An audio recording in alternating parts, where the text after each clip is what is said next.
Hey guys, what's up? This is the Man vs. Wheelchair podcast, where we talk about shortcuts, secrets, and truths we wish we knew 20 years ago about being disabled. Together, let's take over your disability with a winning mindset and learn to live life the way you want. What's up, everybody? This is Isaac with Man vs. Wheelchair. And this is Joshua. How are you all doing today? Hopefully well. Josh and I decided that we wanted to kind of step outside of the relationship and personal side and get to more of a technical side. So today we wanted to talk about how to get a job. Joshua, what kind of employment do you have? I have a spidey record, man. Lots of gaps in there. I'm absolutely not the best resource on becoming an employee. Well, that's okay, because this is kind of, I really feel like this is where most people are at that are disabled, or even people that have more of a challenge. We don't have to limit it completely to a disability, but just to have anybody that has a challenge, because there are so many elements and aspects about getting and maintaining a job that other people don't really think about. And I know for myself, I had to get out of a mindset of being successful or not being successful, and I just kind of had to step out and push through.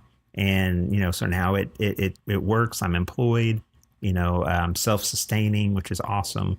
I get to support my family, and that's a wonderful thing. But I want to stress also that there is a psychological side of being employed.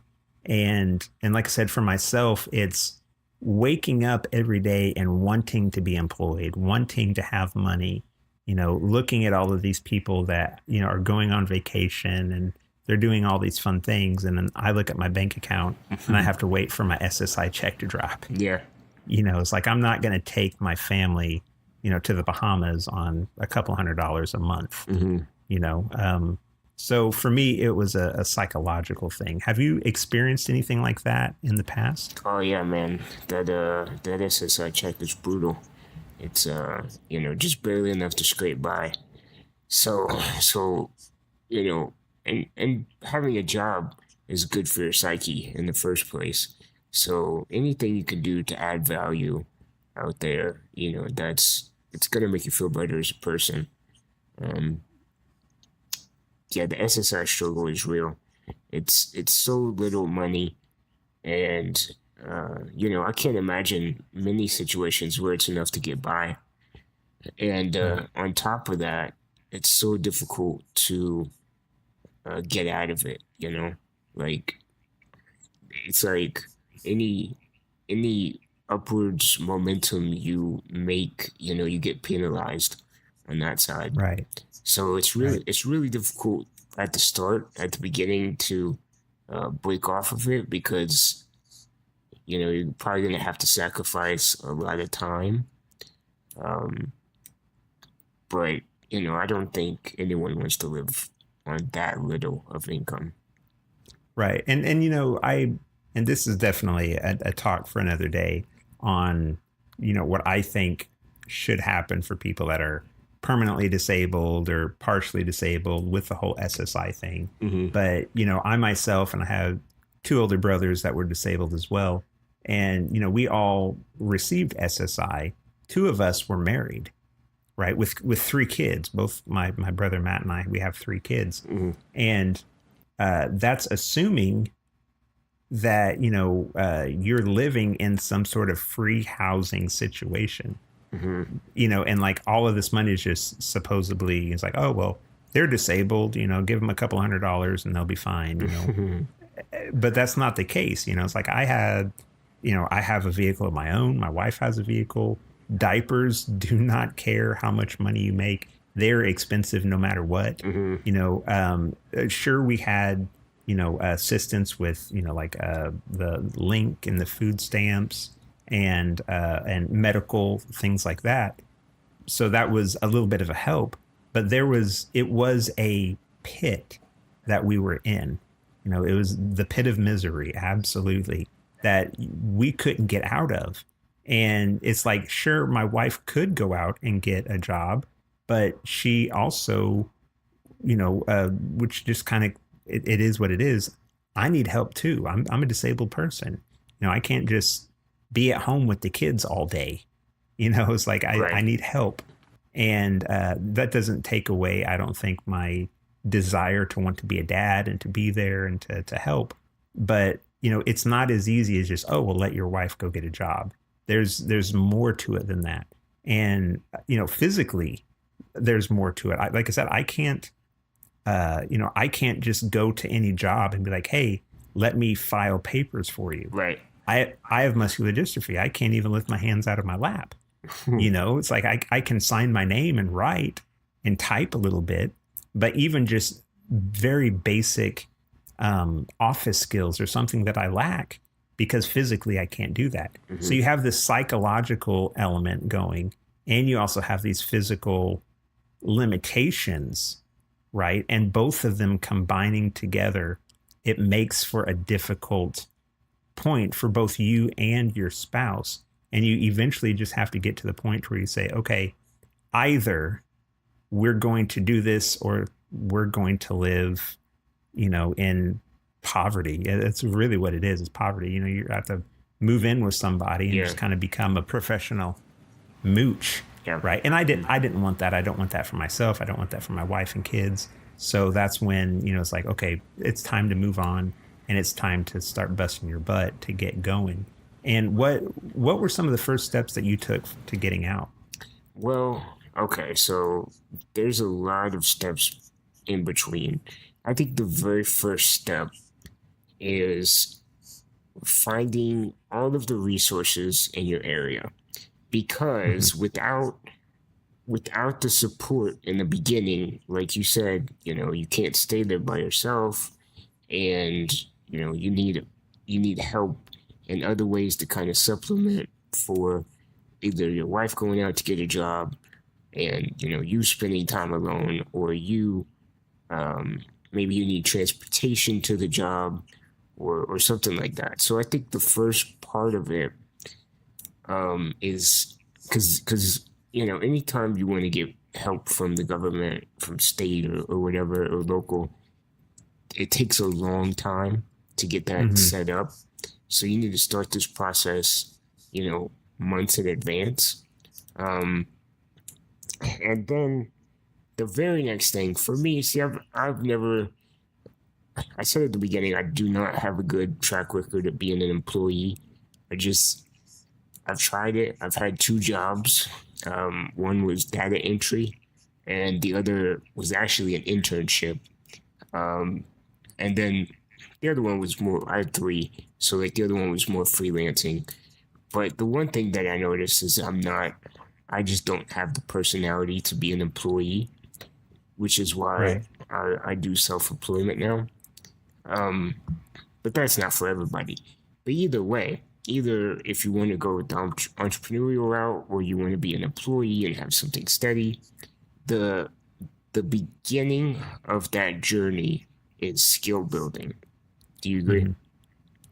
Oh, absolutely, absolutely, and that's where when the either or, if you're going to be self-employed or if you're going to be an employee, you have to be uh, motivated. You have to have a discipline about yourself. Even more so if you're self-employed, because nobody's making you get up and clock in the mornings. Right. Like you don't have a boss breathing down your neck telling you to get the job done. Um, I I really enjoy where I'm at right now, where I'm partially self-employed and I partially am an employee. So I'm kind of getting the best of both worlds right now. But if you're not building a skill set to be able to be a to be well, what's the word, to be useful, Mm-hmm. really, Mm-hmm. that's what it comes down to, is are you going to be useful for society or not? Yeah. And if you are, great. And if you're not, then I mean, I'm sorry, you're just going to end up be living on some sort of assistance for the rest of your life. Yeah. Because you're in a job setting, your usefulness has to be, you have to be more useful than disabled, right? So Right, like, exactly. I mean, that's pretty harsh, but it's true. You know, if you want, And, go ahead. I was going to say, and that doesn't necessarily mean that you have to do your usefulness is physical. And Right. I always want to Oh stress yeah. that because most of my usefulness at my job is my mind and coming up with ideas. Hmm. Because I mean, we're moving the office that I work at forward at such a fast pace. We're bringing them from literally the 90s. We're still using pen and paper for everything into all these cloud-based solutions and all these digital solutions, I should say. And all it took was just me saying, hey, why are we still doing that? Let's Hmm. do this, let's do that. So my usefulness was more of my mind than my physical. So Yeah. I just wanted to state that real quick. So go ahead. Well, yeah. I mean, and you have to. So at the beginning of the skill building, you have to understand what your limitations are. You know, Mm-hmm. if you're physically disabled like you and I, like, we're not going to be able to skill build in like inventory stocking. You know, Right. it's not practical. Um, so you need to pick the things that you can do. You know, Yeah. Yeah. like not even honestly, not even the things that you want to do at the beginning, Right.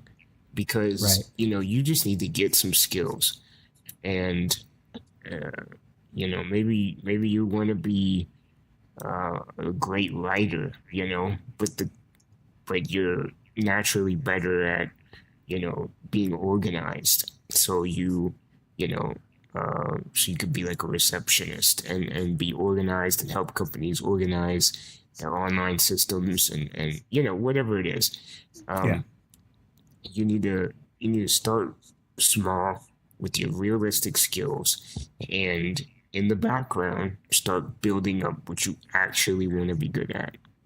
Well, I think now is a great time to do a shameful plug on our PDF that we have uh, called, the 7 advantages of being disabled, right? Because Yeah. within that we talk about how to find your skills, how to become useful, how to be an asset not only to yourself but to those around you and for a job site as well. Hmm. So, there we have even just you and I are trying to create these resources for others so that way we can help get people out of this rut, because I mean I know how miserable it was for me to be in it. I was thankful that I had money coming in and that I was able to sustain, but it was just barely keeping my head above water. And then now looking back at these last few years of moving forwards, and you think, how in the world did I ever really live on that much without Yeah. starving to death? And then hopefully 10 years from now, I'll look back and say, how did I live where I am now? Hmm. And it's that you're constantly reaching those next goals. Set the goal, reach the goal, and don't right out the box. I mean, you can if you want to, and some people have, and they've done it. But I highly suggest starting small. Like you said, find one skill that you can start to focus on. And it might take a week, it might take 6 months, it might take a year. But as soon as you get that skill down to where you're confident in it, then you can start reaching out and saying, hey, let me use this skill to help you. Yeah. And that's where the other psychological part is you have to get to a point to where you're saying, I am ready now to kind of put myself out there, win or fail, either or, I have to put it out there. Yeah. Um, So just real quick, uh, the main thing that you want to do with building a skill is you want to start getting feedback with the skill. mhm. Um, and maybe we can do a different podcast about how to actually get started on building those skills, where to go, how to actually get resources um, to improve those skills. But I just want to give something actionable right now for anybody listening who has a skill that they want to develop, but maybe they don't, like maybe you can't find a client, or you don't know where to start. All you have to do is go to Fiverr.com and make an account and post the job you're willing to do. If you could do graphic design, you know, post, I'll create a web banner for your website for $5, or I'll write a blog post for you for $5. Just something to get you out there in the marketplace, Hmm. and and just starting and earning your first $5 with it is gonna make you feel so good. And Oh man. yeah, and Yeah. I remember the first time I made money online, and it was like the best feeling ever, because you realize that there's so much money on the internet, and you know you just have to put yourself in those places where you start bringing it in. So something real quick that anybody can do, anybody listening to this, you have access to the internet. I'm sure you have a skill, whether it's developed or not. You can go to Fiverr.com, register for an account, and do anything. There are people on there that will, like, I think I saw some girls on there that are like, I'll talk to you, I'll listen to your problems for 10 minutes for $5. Like, I, Man. I don't even know what, she wouldn't even talk back, maybe. I don't know. But there's some crazy stuff on there. You can do, Yeah. you can get on there and you can find something you got to offer, Yeah, you know? absolutely. Absolutely. Well, and see that this is something I think this I can make this roll right into something else I wanted to talk about Mm, is by doing that, you're setting your own time, you're setting your own pace, mhm, because something that you have to keep in mind is if you are an employee, you have to run at the speed of your employer. mhm, Okay. And there is a physical toll that happens whenever you are an employee. And we see it all the time with people that are able bodied. My brothers, they were miners, right? So they would go work 12 hours and then come home and, or they'd swing by, our house before they would go home. And they're just covered head to toe in coal dust. And their mhm, countenance is low because, they're just beat up from working. And having a job is a physical thing. And even being self-employed, there's an emotional thing that is it gets to you, right? That's just part of it. So I want to stress that while you're building your skill set, you need to be focusing on your health as well and preparing yourself for being away. I don't know if you have to have help, eating or using the restroom or what your physical needs are, but be conscious while you're building your skill set. If you're going to get out into the workforce and be an employee, start now. Start training your body to be able to be at work, and that's something that I really didn't do, and I kind of paid for it a little bit because I just kind of went 100%, and I was fine for a while, and then it just slowly started to take a toll.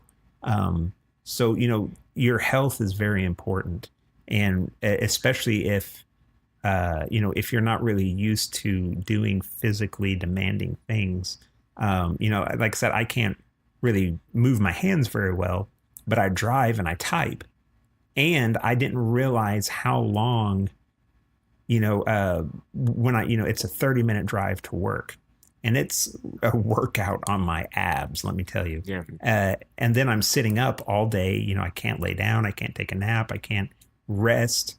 I'm constantly have to sit up straight because part of my position is I'm constantly dealing with the public. So, I can't just kind of lounge back. And then I have my drive home and, I've been up for 10, 12 hours by the time I get home. So, it's a physical thing. So be conscious, of where you're at, know your limitations, and don't overstretch yourself in the beginning. You can build up to it if you need to, but don't be afraid to take some time for yourself while you're building your skill set to also build up your health. Mhm. Yeah, because if you work yourself to a point where you physically can't handle it, you're gonna put it at risk. Right. Right. Um, Exactly. exactly. And that's what we don't want to happen. You don't want to risk it. Hmm. Um, Resources, man. What do you think are some of the best resources as far as getting out there? Well, one of the greatest resources is, and I'm eternally thankful for it, is a program in Missouri. Now I don't know, where else they have it, but I do know it's in Missouri. It's a place called Vocational Rehabilitation. Um, they're they're one of the best resources in the state Hmm. for actually getting out there and gaining skills and getting a job, and they pretty much help you go from A to Z. Um, so I'm not sure what other states have voc rehab, but you could look it up in Missouri, and you could see if there's other um, places like that in your state, maybe by a different name.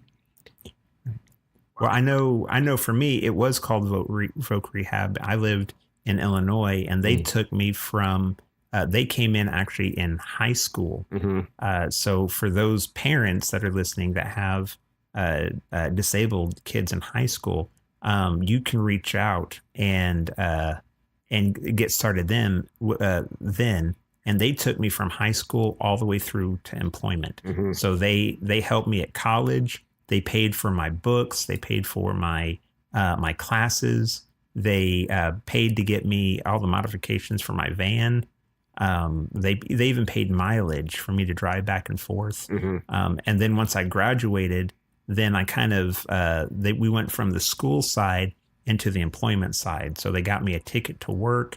They helped me with my resume. They started helping me get job applications out there. So that is definitely, in Illinois, again, it's called the same thing, my Voc Rehab. I'm with you, man. I'm eternally grateful, for them. Yeah. Yeah. And I'm sure that there are other employment agencies out there as well, you know. Yeah. I'm sure. I don't know if voc rehab is like a government wide program or if it's state by state. I would assume maybe it is government wide because it's in Illinois as well, you know? Well, I live currently in Tennessee, and a gentleman said that there is a Voc Rehab here in Tennessee as well. Oh, So I'm guessing that it probably is national, at least, government, like you said, wide. So interesting. yeah, Well, yeah. but also, I don't want to kind of pass over the fact that it's okay to use friends and family as well. Hmm. If for some reason, you don't want to do the whole Voc Rehab or find some other employment agencies like Mantricon or something like that, get your skill sets or a skill, and then just start asking friends and family, hey, can I help you do this? Hmm. I just learned how to do this. Do you know anybody that needs something done? And I know that for me, when I first started my media marketing firm, right? I just graduated college. I had a degree not in marketing, but it was in computer information. Hmm. But I knew that I could nail doing social media management. So I just started reaching out to all my friends in town that had job or that had businesses. I was like, hey, let me do some advertising for you. Let me write some posts for you. And they were like, okay, yeah, sure. Hmm. And it was totally fine that I did it for free because I was learning. And then once I got to the point to where I could do it fairly well, then I started approaching businesses that I didn't, owners that I didn't know. And now I had a little bit of some examples that I could show. And now I could start thinking about charging, and so you just kind of build it up. So don't just overlook your friends and family because they can be a fantastic resource, just like anybody else. It's like an ambulatory person. They lose a job and ask a friend, hey, you know anybody that has Yeah. a business that's hiring, or do you know of a business? Oh yeah, John down the road, blah blah blah blah blah. Well, do the same thing. Be like, hey, you know that I'm disabled. Do you know any companies that would be willing to work with me that are in the local area that are sensitive to my needs? Hmm. Yep. That's a great point. That's a great point. Yeah. All right, guys. Well, we hope you got something out of this today.